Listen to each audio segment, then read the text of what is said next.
श्री कृष्ण भगवान उद्धव जी से कहते हैं कि हे उद्धव जी, मैं तो भक्तों का दास हूँ, मेरी पूजा के लिए किसी क्रिया योग की आवश्यकता नहीं है। भक्ति योग के सम्मुख समस्त विधि विधान व्यर्थ हैं। भगत को सदैव मेरी मूर्ति अपने हृदय में स्थापित करनी चाहिए। हृदय से जो मुझे याद करता है, प्रेम करता है, तो मैं उसके अंदर आके विराजमान हो जाऊं। मेरी मूर्ति तपाए हुए सोने के समान दमकती रहती है। मेरे रोम रोम में शांति की वर्षा होती रहती है। मेरी लंबी और विशाल 4 भुजाएं शोभायमान है। उनमें शंख, चक्र, गदा, पद्म विराजमान है। कमल के केसर के समान पीतांबर मेरे शरीर पर फहराता रहता है। मेरे सिर पर मोर मुकुट, कलाइयां में कंगन, कमर में करदनी, बाहों में बाजूबंद झिलमिलाते रहते हैं। वृक्ष तल पर श्रीवत्स का चिन्ह है। गले में माला शोभायमान है। घुटनों तक वनमाला लटकती रहती है। हे उद्धव जी, जो भगत किसी बिना किसी ताम झाम के श्रद्धापूर्वक मेरी लीलाओं का सुनता है, कीर्तन करता है और तन्मय होके प्रेम करता है और नाचने में तन्मय एक हो जाता है, वो एक हो जाता है। मुझे पूरी तरह से तन्मय हो जाने वाला भगत प्रेमी वो मेरा सहज स्वरूप सहज में ही पा लेता है। प्राचीन ऋषियों ने मेरी पूजा इस प्रकार ही की थी। भगवान, आप मुझ पर प्रसन्न होइए, मुझे अपनी कृपा से स्नान कराइए।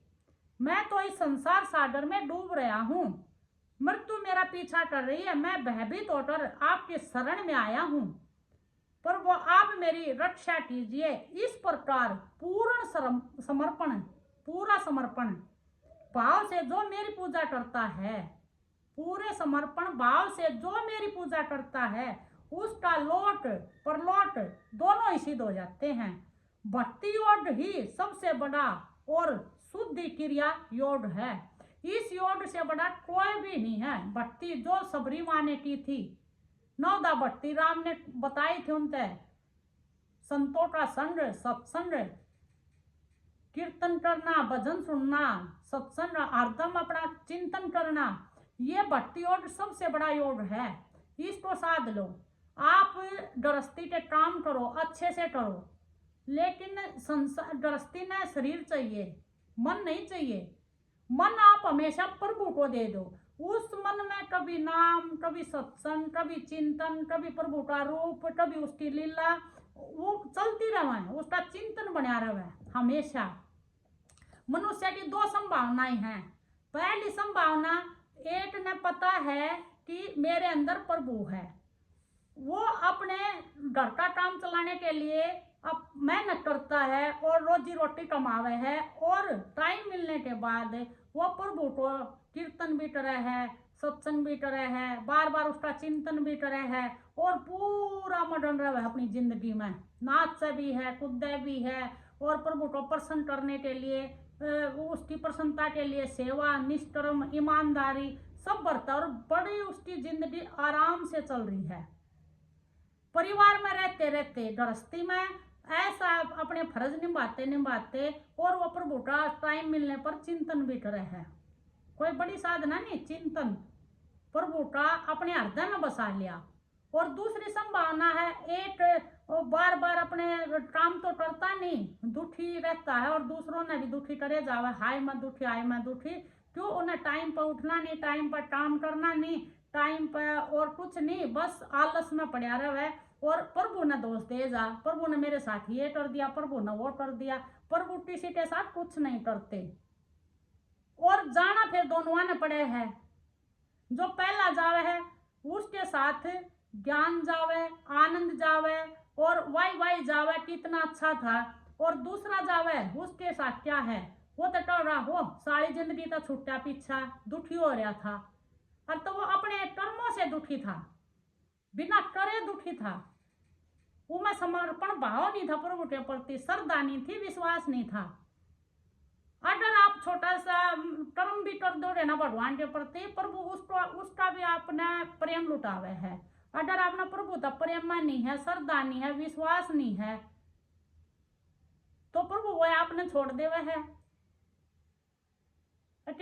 मोज ले भाई तू जिसा भी जी मरे आया गया ऐसे ही चलता रहे है। क्यों स्वयं ने जानता नहीं, हमेशा दुखी रहे, दूसरे की निंदा चुगली, दूसरे से मतलब ये क्या कर रहा है, इसका कितनी कमाई है, मैं अहंकार बढ़िया रहे उसमें। उसने ऐसे जीवा है जैसे तने तो मरना ही नहीं, यहीं पर रहना है। वो क्यों स्वयं को भूल रहा है? उसने पता नहीं अपने स्वरूप का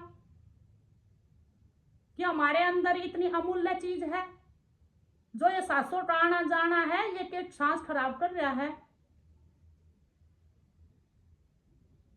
तो उसने अपना मूल्य नहीं है। अट मैं इतनी अमूल्य वस्तु गवा रहा हूं इन फालतू की चीजा में। और जब पता चल जाएगा कि सारे सुख सब हमारे अंदर ही है, हमारे अंदर ही परमात्मा है, तो आदमी सच्चा सुख पा जावे है।